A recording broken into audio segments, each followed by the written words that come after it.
afternoon, and welcome to CBM Calling. Thanks for spending a few minutes with us this afternoon as we talk about what God's doing in the Philippines. Really excited to be joined today by Michael and Melanie Waddell, field staff who serve in Roxas City in the Philippines with our partner KPM. And currently, they join us from the beautiful province of New Brunswick. A province I miss, and they won't let me in. But thanks, Michael and Melanie, for being here. Currently, you're on home assignment.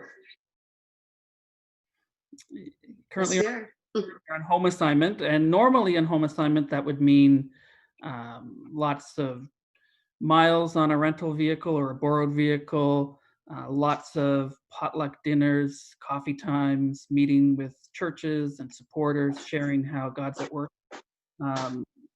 Obviously, this home assignment looks really different. Can you talk just a little bit about what home assignment has looked like this time?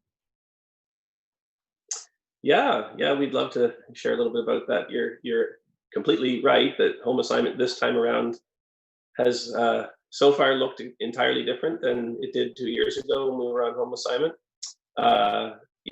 In many ways, though, it's been really great. We've had so many opportunities to connect with our partner churches in, I think, some creative and some really meaningful ways.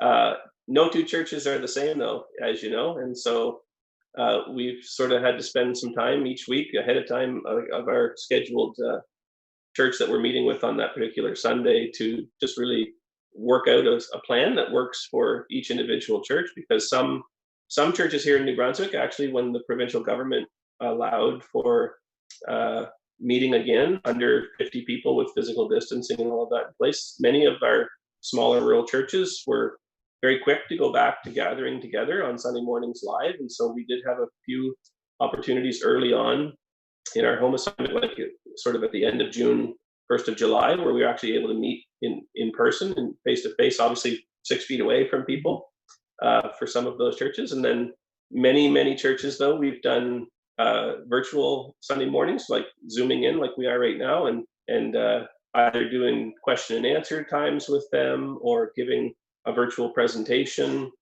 or some churches we've done pre-recorded interviews with the pastors earlier on in the week that they then show. So it's just been a really kind of a tailored approach for each individual church to meet up with how it is that they are engaging their church and broader community with their Sunday morning worship. So it's been really great. We've had some really great support from some of our church partners, and I'll just give a shout out to Lancaster Baptist in St. John, New Brunswick. Pastor Wayne Murphy and Andrew Beckwith and their team in there offered to help us put together a promotional video because we didn't have the sort of expertise to edit a video and film it and all of that stuff. And they had the equipment and the expertise and did it for us. And we're just super excited about the work that they did for us, so that we could not only effectively communicate with their church, but we're very quick to say, and we want you to be able to use this with all of your church partners. And so really appreciate groups like Lancaster. I've had a few opportunities to connect with some women's missions groups too, which has been nice. It's been different. I enjoy speaking to the ladies and to engaging with them and joining them, for fellowship time afterwards. So that's been different, but I have had some Zoom calls and conversations and emails and that sort of thing. So shout out to all our WMS ladies groups. Thank you too for your support. We really appreciate it. Yeah. That's great. It sounds very much like the rest of what we're doing as a church engagement team. It looks different, but the mandate, the mission, what we're doing is the same. We're connecting to God's global mission, and in your case, what He's doing through our partner in the Philippines. Your home assignment or your time in Canada started a little bit sooner than we had planned. You were just before we went live today telling me you were on the last flight that has left your island. And at that time, COVID was just starting to be a reality there, and there was some certain fears. But could you share a little bit about that part of the world and how COVID-19 is affecting Rojas in particular?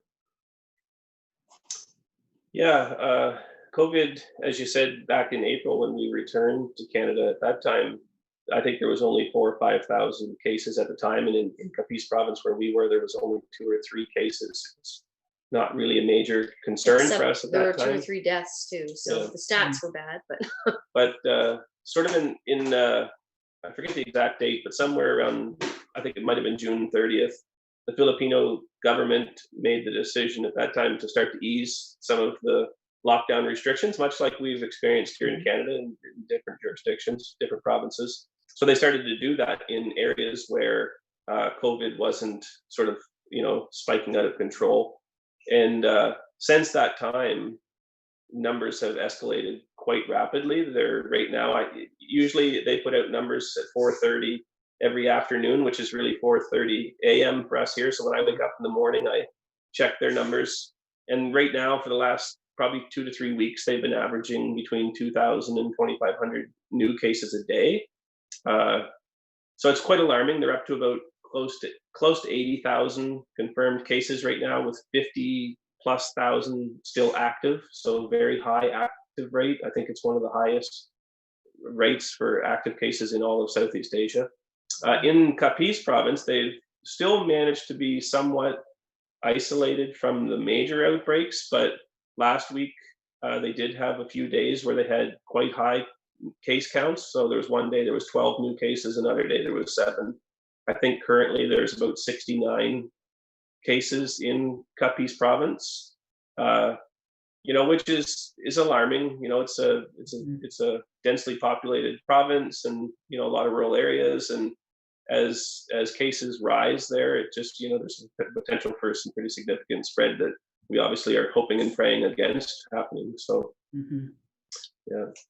Yeah, and hospitals have, particularly in Manila area, have reached their capacity, and they're refusing to treat COVID patients, and because they just don't have the space.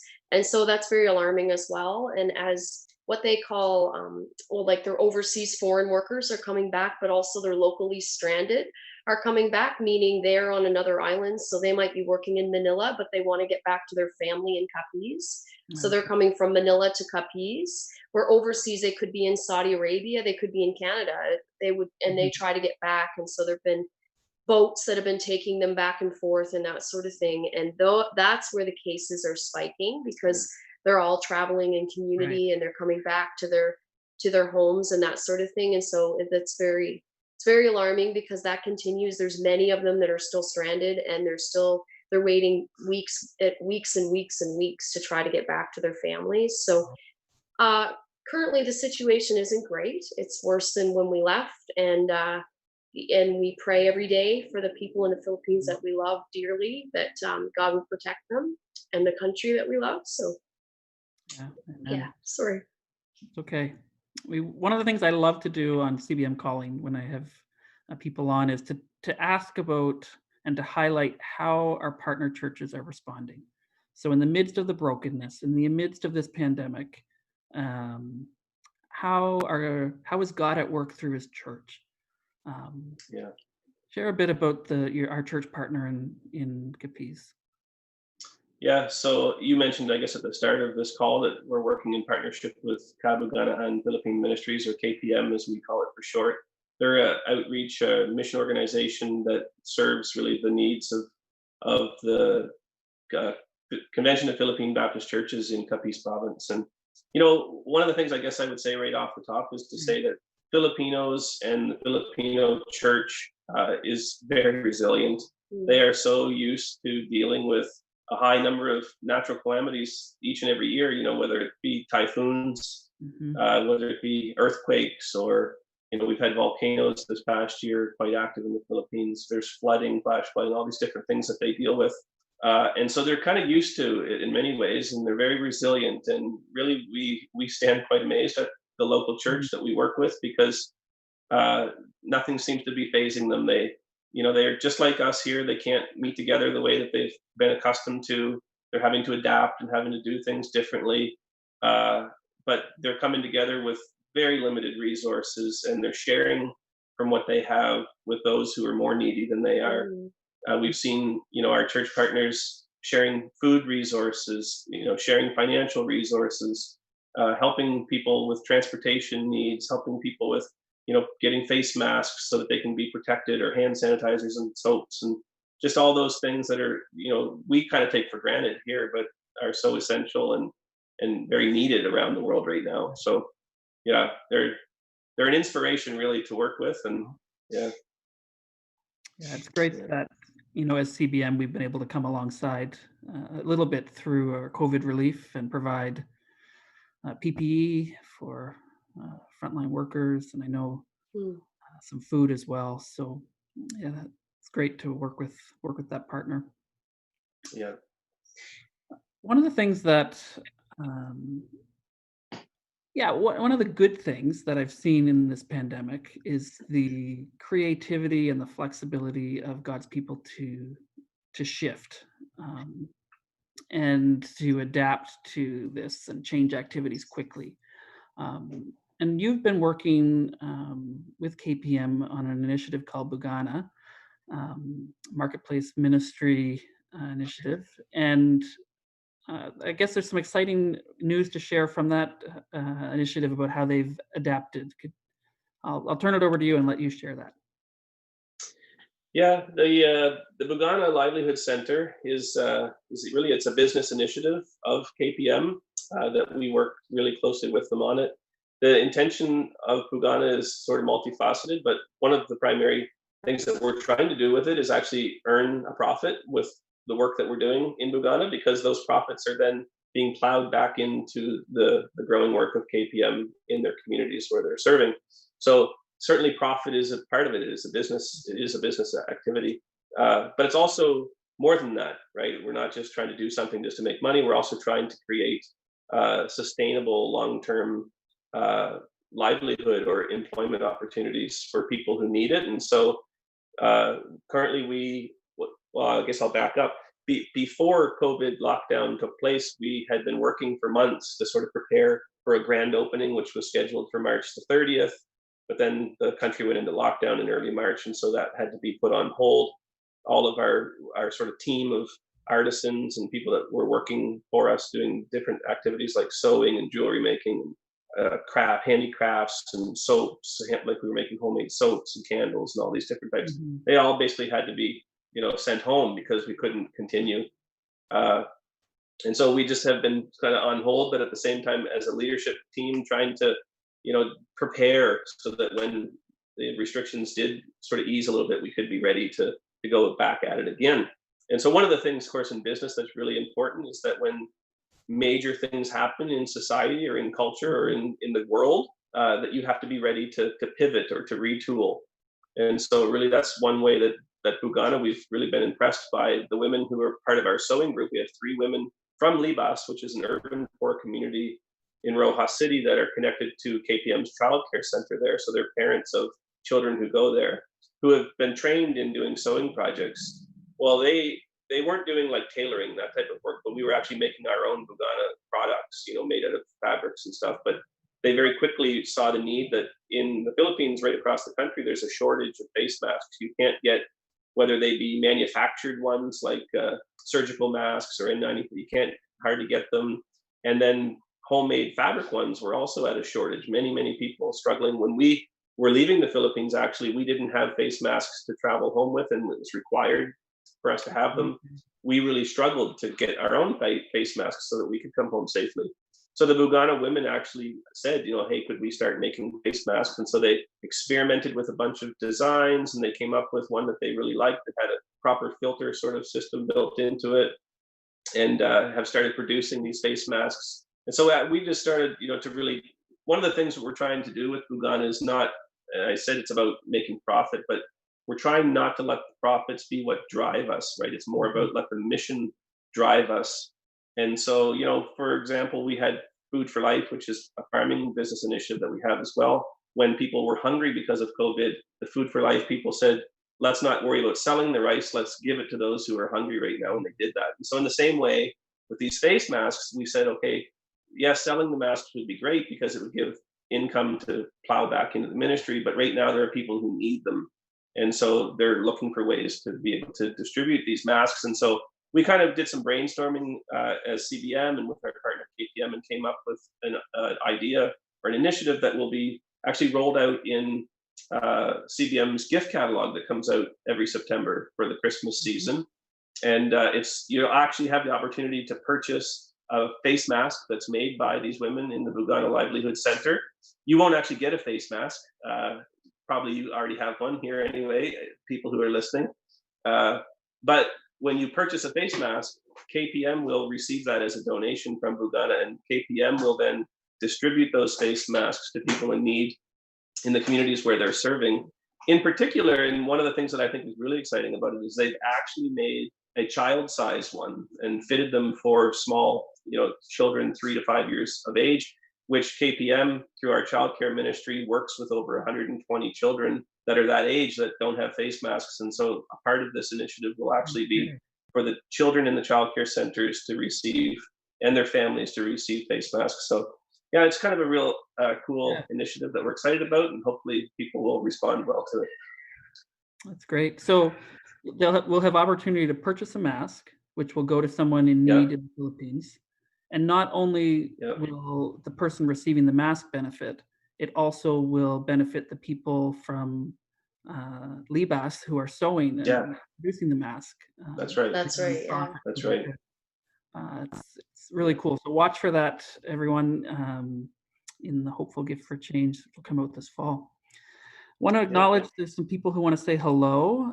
Randy Stanton says hello. Delta Van Buskirk. And Estella Ing says hi, Mel and Mike. Hello. Stella visited you in the Philippines with the team from Mississauga City. I know Randy and myself have also had the opportunity to see firsthand the ministry you're part of. And I know people who are watching probably have a concern and question about just the broader ministry. So all of the work that we were part of before COVID came, how are those ministries adapting? I think of the childcare centers in, Libas and Hopeville and Aglingdon and Lucero, and beyond that, how I know I'm pronouncing those words wrong, but you know what I mean. You did a good job. That's okay. How is KPM pivoting there? Yeah, the childcare centers is an interesting.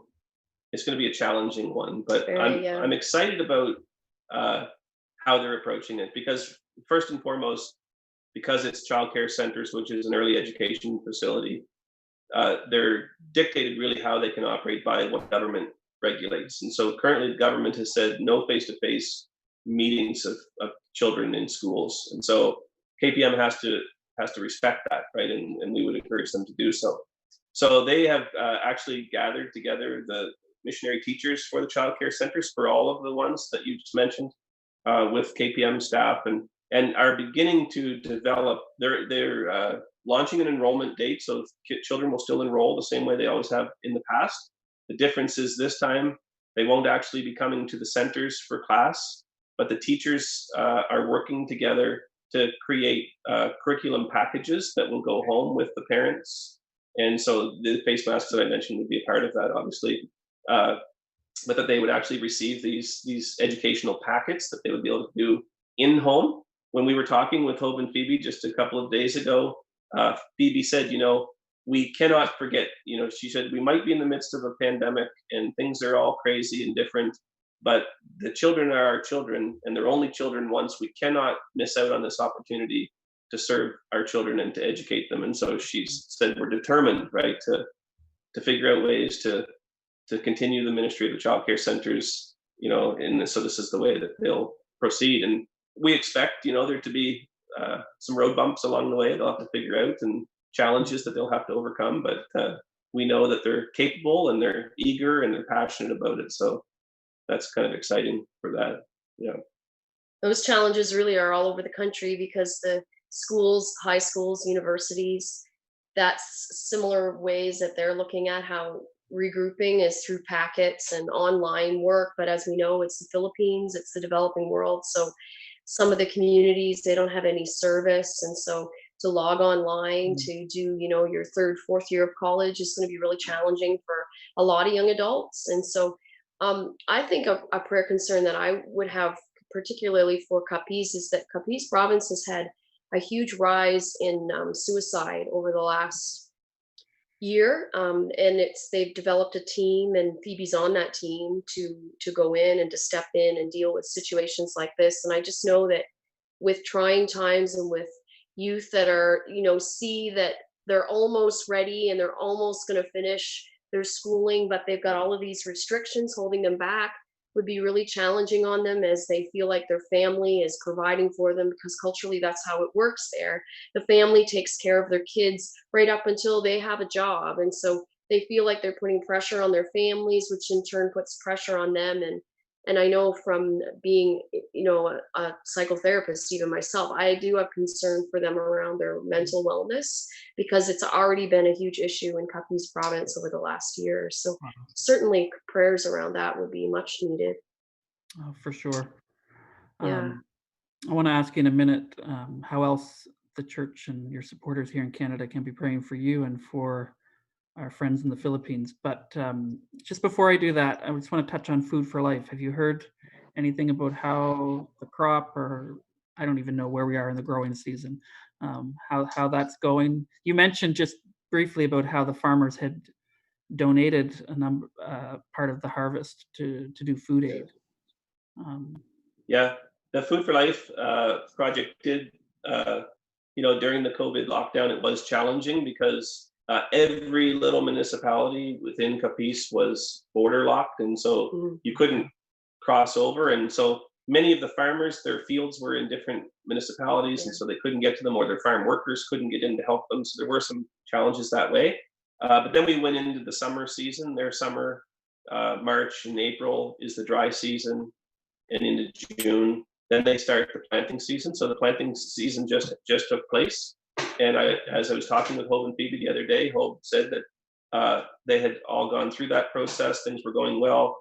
Farmers were, again, implementing the System for Rice Intensification program, which we had introduced there last year through some pilot fields. And so he is, encouraged at this point that the growing season is going well. He said they're getting lots of rain, appropriate amounts of rain. So we hope and pray that the harvest will be good.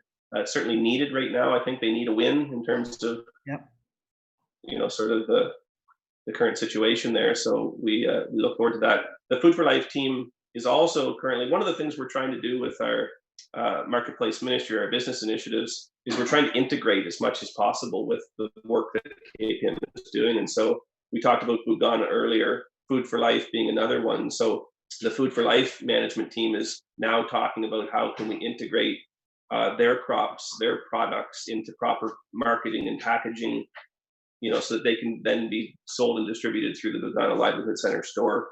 So, it's kind of exciting times. It's just a lot of work. There's a lot of challenges. I think, the lockdown was hard because, you couldn't do anything business related, but it also sort of shifts the momentum a little bit. And so now we're in that space where we're trying to swing the momentum back the other way. And we still recognize COVID's far from over, though, so there's still going to be lots of challenges and things that need to be overcome. But certainly the early signs for this harvest cycle for Food for Life are pointing in a positive direction, which is great. Oh, good. It's good. Yeah.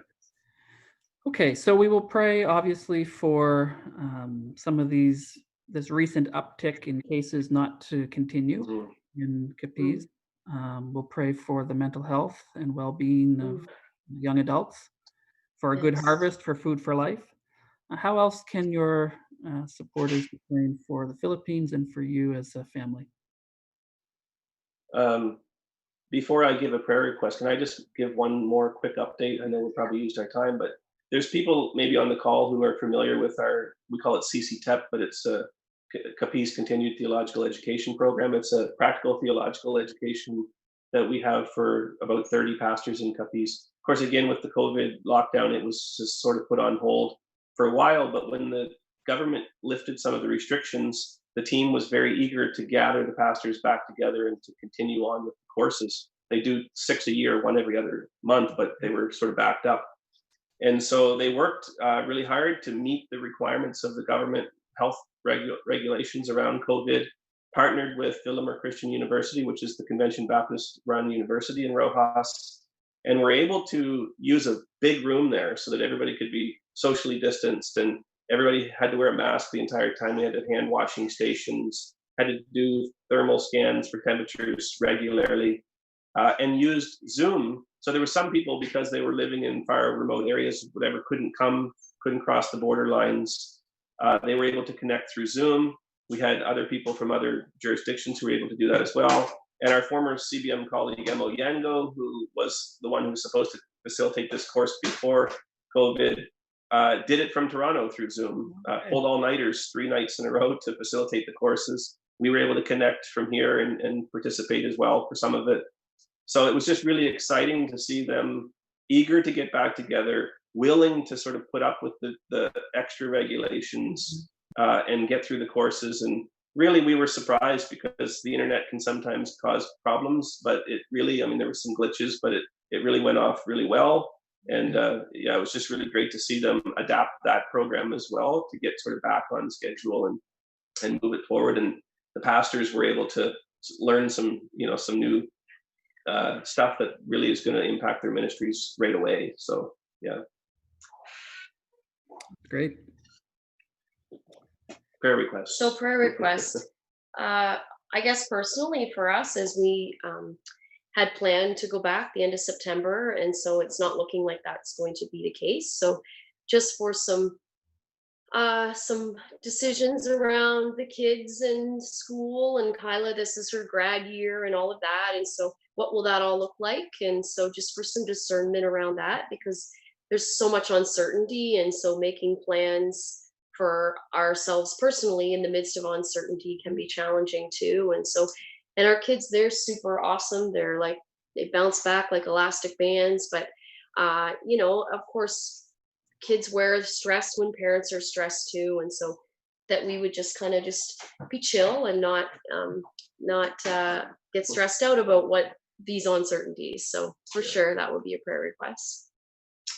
Yeah, I think also just for the rest of our home assignment, we do have a very full sort of schedule of church visits, well, virtual or in person, but visits up until the end of September that we're, still very much in the midst of trying to coordinate and figure out how that's going to work as restrictions start to lift in many different provinces. It just changes maybe the approach or sort of how we'll go about that. So, but for us, we really enjoy home assignment. We love connecting with people and with our church partners and with people that we've met around the Maritimes and throughout Canada.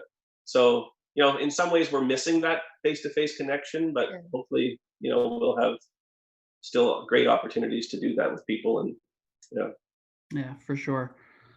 Estella Ing writes, our church is praying for you, Mike and Mel, and your ministries, especially Capiz, Rojas. So what Estella writes will be echoed, I'm sure, by churches across Atlantic Canada and really Canada as a whole. Thank you. Support you. Yeah. If you, as a church, want an update from Michael and Melanie, please check out the Build Your Own Sunday page. There was one that just went live this week, which is a shorter format than this whole CBM Calling that you can use in an online service, or if you're meeting in person, you can play it there. And also you can visit Michael and Melanie's staff page on our website. It's a link to their blog and ministry updates. Encourage you in that. Yeah, thanks for being here, Mike and Mel. We appreciate everything you shared and the work that you are part of in the Philippines. And thanks everyone for spending a little bit of time with us this afternoon and for joining what God's doing around the world through his church. So thanks, and we'll talk soon. Thank you so much. God bless you all.